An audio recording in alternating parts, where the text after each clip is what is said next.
Student, next part of the chapter. अब इसमें हम एक शब्द आया था दादा भाई नौरोजी के लिए, पब्लिसिस्ट। पब्लिसिस्ट वैसा व्यक्ति होता है जो कोई इंफॉर्मेशन पब्लिश करता है, छापता है, राइटिंग रिपोर्ट्स राइट करता है, रिपोर्ट बनाता है और मीटिंग में बोलता है।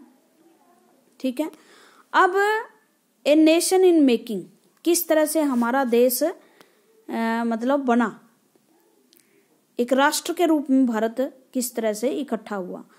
दादा भाई नौरोजी की बुक मैंने आपको बताई थी, ये देख लेना। दादा भाई नौरोजी की बुक है poverty and un British rule in India, offered A skating criticism of the economic impact of the British rule. इसमें ये बताया था कि किस तरह से अर्थव्यवस्था पर भारी बुरा प्रभाव पड़ा है ब्रिटिश रूल का इंडिया पे, किस तरह से रोजगार खत्म हो गए हैं, किस तरह से पूंजी जो है वो गलत तरीके से भारत के लोगों पर न लगा करके ब्रिटिश के खजाने भरे जा रहे हैं, ब्रिटिश के लिए युद्ध लड़े जा रहे हैं भारत की पूंजी से। It has often been said that the Congress in first 20 years was moderates. देखो ये दोनों शब्द आपको याद रखने बहुत जरूरी है, या इनको समझना बहुत जरूरी है। मॉडरेट्स वो लोग होते हैं जो नरम तरीके अपनाते हैं अपना काम निकलवाने के लिए। ठीक है, गरम नहीं होते, मतलब कि भाई आप ये प्लीज ये कर दीजिए, ये लेटर मैंने आपको डाल दिया है, जैसे लिखते हैं ना आप लेटर, हेडमास्टर जी को लेटर लिख दिया कि आप मेरी फीस माफ कर दीजिए। ठीक है, इस तरह के तरीके जो थे वो कांग्रेस ने पहले 20 साल अपनाते रहे। वो अपने प्रतिनिधि भेजते रहे अंग्रेजों के पास, उनसे बातचीत करते रहे, अधिवेशन होते रहे कांग्रेस के, उसमें अपनी मांगें पब्लिश करवाते रहे, पब्लिश की हुई मांगों को वो अंग्रेजों के पास भेजते रहे। अंग्रेजों ने उनकी कुछ बात मानी, कुछ नहीं मानी। ऐसी बात नहीं कि उनका जो रोल है वो बिल्कुल नहीं रहा, उन्होंने भी अपने समय के अनुसार मतलब काम किया सही। First 20 years was moderate in its objective and methods. During this period, it demanded a greater voice for Indian in the government and in administration. लेकिन धीरे धीरे जब बहुत सारे युवक उसमें शामिल हो गए और लगा कि इस तरीके से तो काम निकलने वाला नहीं है, तो उन्होंने अपनी आवाज उठानी शुरू कर दी। It wanted the legislature council to be made more representative. Bharat में उस टाइम भी रिप्रेजेंटेटिव लेजिस्लेचर काउंसिल थी। लेजिस्लेचर काउंसिल का मतलब जिस तरह से आज आप पार्लियामेंट के बारे में पढ़ रहे हो या राज्यों की विधानसभाओं के बारे में पढ़ रहे हो, उस तरह की लेजिस्लेचर विधानसभाएं होती थी। लेकिन उसमें क्या होता था, अंग्रेजों के जो पसंद के व्यक्ति बैठे होते थे, राजा के पसंद के व्यक्ति, राजा भी बहुत उस टाइम भारत में रह चुके थे। 565 रियासतें भारत में अभी भी थी, मतलब छोटे मोटे 550 राजा अब भी बैठे थे भारत में। उनके प्रतिनिधि भेज दिए काउंसिल में इस तरह से। तो उन्होंने कहा कि नहीं जी, ऐसे नहीं, जो चुनकर भेजे जाएं, मतलब एक चुनाव हो, उसके द्वारा जो है चुने हुए लोग लेजिस्लेटिव काउंसिल में आए, वो लोगों का मोर रिप्रेजेंटेट करें, उनके पास पावर हो।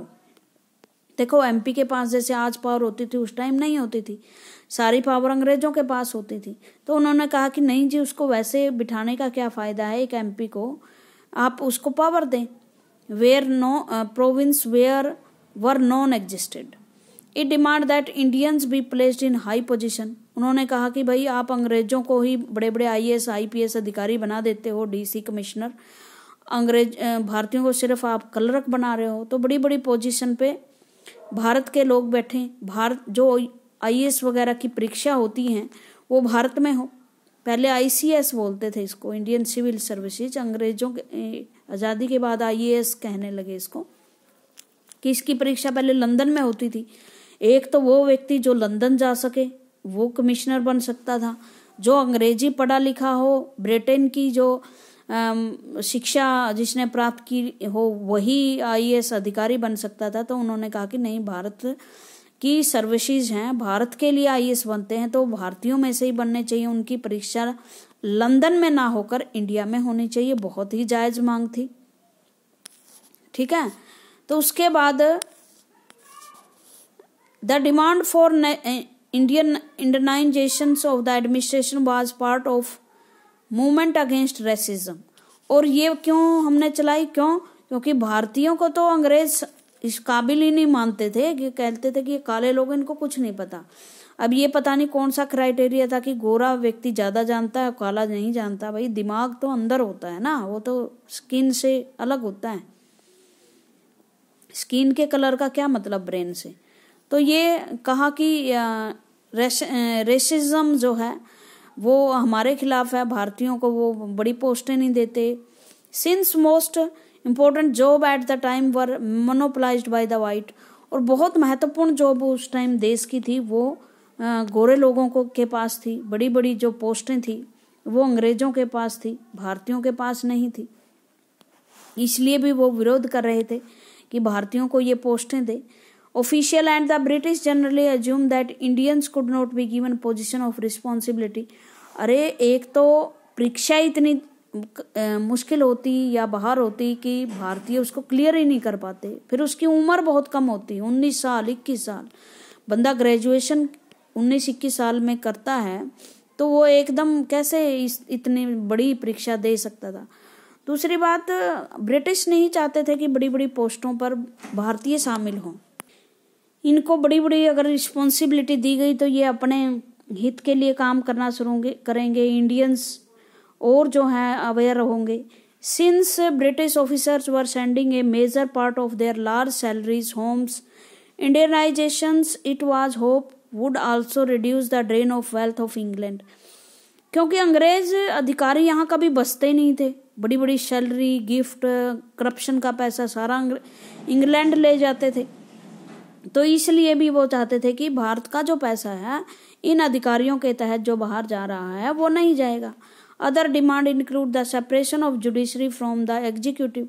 और ये चाहते थे कि जो जुडिशरी है, जज अलग होने चाहिए, शासन करने वाले अलग होने चाहिए, ताकि जो जुडिशरी है वो शासन करने वालों के खिलाफ फैसला दे सके। अगर जुडिशरी भी वही है, एग्जीक्यूटिव भी वही है, तो वो अपनी मर्जी से फैसले देंगे, सरकार के विरुद्ध फैसले नहीं देंगे। The repeal of the arm act. और जो आर्म एक्ट मतलब फौजी कानून लागू हुआ है जिसके तहत लोगों के बोलने की आज़ादी छीन ली गई है, वो खत्म होना चाहिए। रिपील मैंने खत्म होना चाहिए।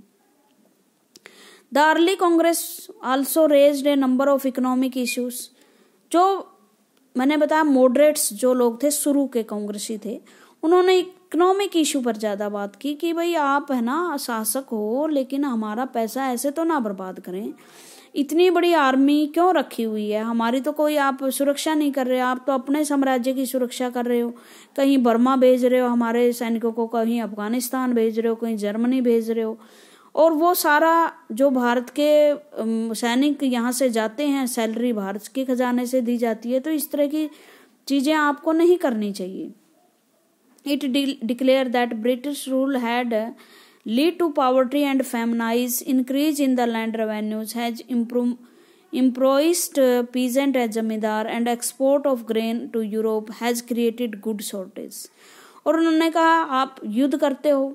दूसरी बात, जैसे हमारे देश में तो गरीबी आ जाती है, अकाल पड़ जाते हैं, उस टाइम आप कुछ नहीं करते, आप टैक्स बढ़ा देते हो लोगों पर और पैसा वसूल करते हो। जितना भी हमारे यहाँ ग्रेन होता है आप यूरोप में भेज देते हो, हमारे यहाँ शॉर्टेज हो जाती है फूड की। The Congress demand reduction of revenues, cut the in military expenditure and more fund for irrigations. और कांग्रेस ने बहुत जायज़ सी मांग उस टाइम थी कि भाई आप टैक्स कम कीजिए, खेती पर जो टैक्स लगा रहे हो, बहुत सारा पैसा आप हड़प जाते हो किसानों से, बहुत सारा मिलिट्री एक्सपेंडिचर जो आप जगह जगह युद्ध लड़ रहे हो और उसमें भारत का पैसा खराब कर रहे हो, उसको ख़त्म कीजिए। और लोगों की कृषि को बढ़ावा देने के लिए ज़्यादा से ज़्यादा इरिगेशन, सिंचाई के लिए फंड उपलब्ध करवाएं। अगर कोई अकाल पड़ जाता है तो उसमें लोगों की सहायता करें। It pass many resolution on the salt tax. Even अंग्रेजों ने तो देखो समुद्र के पानी से हमारे यहाँ क्या है, टैक्स सॉल्ट बनता है, उस पर भी टैक्स लगा दिया कि एक गरीब आदमी सॉल्ट नमक भी नहीं खा सकता। Treatment of Indian labours abroad and the suffering of forest dwellers caused by an interfering forest administrations.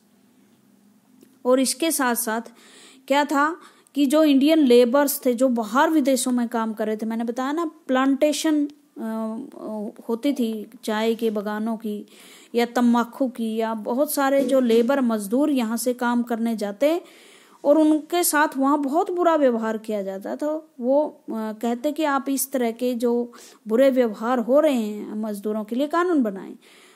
All this shows that despite being a body of educated elite, the Congress did not talk only on behalf of professional group, जमींदार and industrial।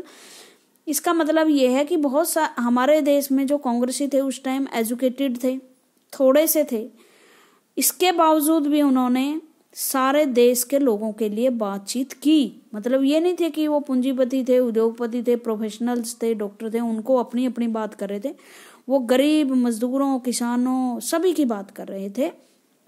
The moderate leader wanted to develop public awareness about the unjust nature of British rule.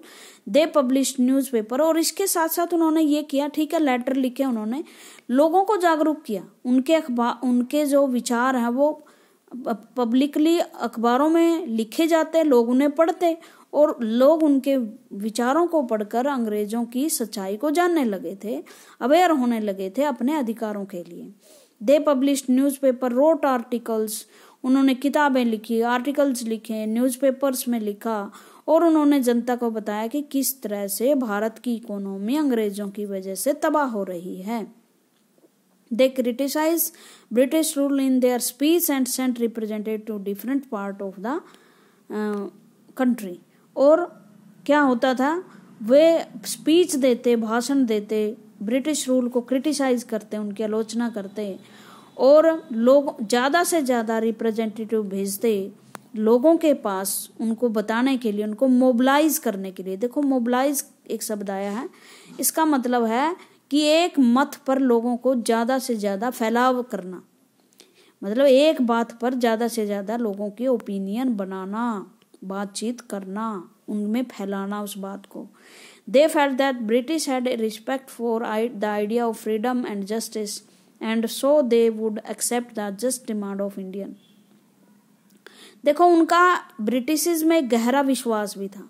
उनका ये विश्वास था ब्रिटिशिज में कि British जो है अपने देश में फ्रीडम लागू किए हुए है, लोकतंत्र है, वहाँ पर डेमोक्रेसी है, लोगों को राइट्स है बोलने का, लिखने का, मत व्यक्त करने का, कि शायद हमारे साथ भी वो ऐसा करें।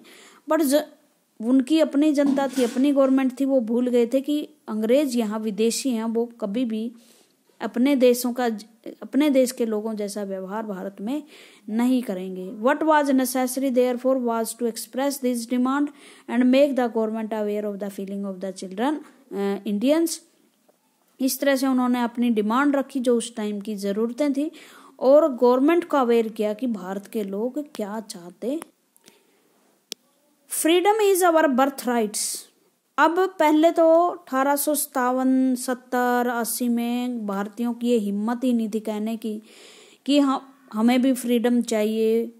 इवन जो मॉडरेट्स थे वो भी ये कहते थे कि नहीं, भारतीयों के लिए वरदान है ब्रिटिश शासन, भारत में मॉडर्नाइजेशन आया है, भारत में उद्योग धंधे लगे हैं, मशीनें आई हैं, ये उनके वो थे। लेकिन धीरे धीरे जब उन्हें लगने लगा कि ये मॉडर्नाइजेशन तो विश्व में आनी ही है, क्योंकि ये मॉडर्न युग है और कोई अंग्रेज आए या ना आए, मॉडर्नाइजेशन आएगी, और इस मॉडर्नाइजेशन का हमें बहुत ज़्यादा खामियाजा भुगतना पड़ रहा है। तो उन्होंने डिमांड करनी शुरू की। बहुत सारे जो कांग्रेसी नेता थे वो आए, जो बहुत ही ज़्यादा अग्रेसिव स्वभाव के थे, उन्होंने डिमांड करना शुरू की कि हमें तो फ्रीडम चाहिए।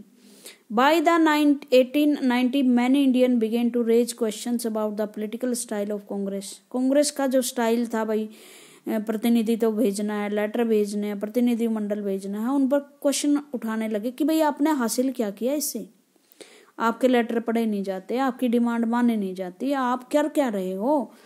तो बहुत सारे ऐसे लोग थे, उन्होंने कहा कि इस स्टाइल से मानने वाले नहीं हैं, आज़ादी छीननी पड़ती है, भीख में नहीं मिलती। In Bengal, Maharashtra and Punjab leaders such as Bipin Chandra Pal, ये बंगाली थे, बाल गंगाधर तिलक ये महाराष्ट्रियन थे, चित्पावन ब्राह्मण थे, लाला लाजपत राय ये पंजाब के थे, जिसे ये पंजाब से का शेर कहा जाता है, शेरे केसरी, हिंद केसरी या पंजाब केसरी कहा जाता है।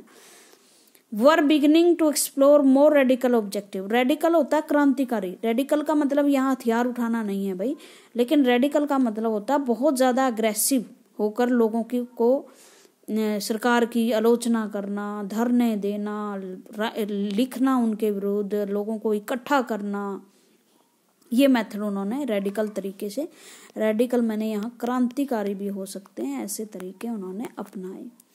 They criticized the moderate for their politics of prayers and emphasized the importance of the self-reliance and constructive work। उन्होंने कहा कि भाई आप हाथ जोड़ के आज़ादी मांग रहे हो, वो आपको कभी नहीं मिलेगी। आप आज़ादी को छीनना सीखिए, आज़ादी के लिए लड़ना सीखिए, लड़ना पड़ेगा आपको। और उन्होंने मॉडरेट्स की जो ये पॉलिसी थी, उन्होंने कहा कि ये इससे कुछ नहीं बनना आपका, ये तो प्रार्थना की राजनीति है। उन्होंने कहा सेल्फ रिलायंस बनो, ऐसे काम करो कि अंग्रेजों पर हमें डिपेंड ही न रहना पड़े। कंस्ट्रक्टिव वर्क, अपने स्कूल खोलो, अपने कॉलेज खोलो, अपने तरीके की एजुकेशन दो। They argued that people must rely on their own strength not on the good intention of the government. Government के भरोसे मत चलो, अपनी शक्ति के बल पर काम करो। People must fight for Swaraj, हमें स्वराज के लिए लड़ना चाहिए। स्वराज मीन्स अपने देश पर, अपने देशों का राज्य। और जैसे तिलक ने कहा था, freedom is my birth right, स्वतंत्रता मेरा जन्म सिद्ध अधिकार है, and I shall have it, और मैं इसे लेकर रहूंगा। ये स्वतंत्रता के बारे में कहा था तिलक ने। ये विपिन बाल गंगाधर तिलक हैं। काफ़ी साल इन्होंने मांडले की जेल में बिताया है। मांडले जेल आपको पता है अंडमान निकोबार द्वीप समूह में काला पानी की जेल भी कहते हैं, जहां कोई भी आपको दिखाई नहीं देता अपने रूम से। इन 1905 ये आ गया लॉर्ड कर्जन वाला जो किस्सा था, मैंने बताया आपको कि बंगाल का विभाजन कर दिया इन्होंने। और बंगाल का विभाजन ये कह के किया कि भाई बहुत बड़ी स्टेट है, आज का जो बांग्लादेश है, पूरा बांग्लादेश कंट्री, पूरा बंगाल और उड़ीसा, असम, ये उस टाइम पूरा बंगाल हुआ करता था। असम में से भी बहुत सारे राज्य अब तो निकल चुके हैं, जैसे मिजोरम, मणिपुर, मेघालय, त्रिपुरा। ये उस टाइम पूरा बंगाल हुआ करता था। और बंगाल का शासन, मतलब बंगाल एक ऐसा राज्य था जहाँ बहुत ज़्यादा पढ़े लिखे लोग थे, और राष्ट्रवाद की भावनाएं लोगों में फैल रही थी। और जो लोग हैं वो अंग्रेजों के विरुद्ध खड़े हो गए थे, हिंसक गतिविधियों में शामिल हो गए थे, और अंग्रेज अफसरों को मारने में विश्वास करने लगे थे। तो उन्होंने सोचा कि फूट डालो राजनीति के तहत मुस्लिम बहुल जो इलाका है बांग्लादेश जिसमें आज रहते हैं, वो अलग कर दिया जाए, असमी भाषा को अलग कर दिया जाए, बंगाली भाषा बोलने वालों को अलग कर दिया जाए, तो यहाँ राष्ट्रवाद की भावना को कम किया जा सकता है। इसके विरोध में फिर उन्होंने आंदोलन चलाया बंगाल के विरोध में। इन 1905 वायसराय कर्जन, नाम याद रखना इसका, लॉर्ड कर्जन ने बंगाल का विभाजन किया था। पार्टिस्ट बंगाल का विभाजन कर दिया। At that time Bengal was the biggest province of British India, और उस समय तक बंगाल जो है बिगेस्ट स्टेट थी इंडिया की। और भारतीयों में या जो बंगालियों में राष्ट्रवाद की भावना थी उसको तोड़ने के लिए उन्होंने बंगाल का पार्टीशन किया, जिसके बारे में हम डिटेल से अगली वीडियो में पढ़ेंगे। Thank you very much.